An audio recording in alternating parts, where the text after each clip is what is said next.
Hi everyone, welcome back. കോയമ്പത്തൂരിൽ 10 വയസ്സുള്ള school വിദ്യാർത്ഥിനിയെ തട്ടിക്കൊണ്ടുപോയി കൊലപ്പെടുത്തിയ സംഭവം രാജ്യത്തെ മുഴുവൻ നടുക്കിയിരിക്കുകയാണ്.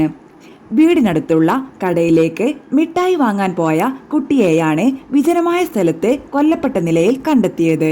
കുട്ടി ലൈംഗിക അതിക്രമത്തിന് ഇരയായി എന്നതടക്കം കണ്ടെത്താൻ പോലീസ് ഇൻവെസ്റ്റ് നടപടികൾ വേഗത്തിലാക്കി. വാർത്ത പുറത്തു വന്നതോടെ കോയമ്പത്തൂരിൽ രോഷവും പ്രതിഷേധ പ്രകടനങ്ങളും ഉണ്ടായി. സംഭവത്തിൽ തമിഴക വെട്രി കഴകം നേതാവും നടനുമായ വിജയ് സർക്കാരിനെതിരെ കടുത്ത വിമർശനം ഉന്നയിച്ച് തമിഴ്നാട്ടിൽ സ്ത്രീകളുടെയും കുട്ടികളുടെയും സുരക്ഷ ഉറപ്പാക്കാൻ ഭരണകൂടം പരാജയപ്പെടുന്നു എന്നും പ്രതികൾക്ക് മാതൃകാപരമായ കടുത്ത ശിക്ഷ ഉടൻ നൽകണമെന്നും വിജയ് ആവശ്യപ്പെട്ടു.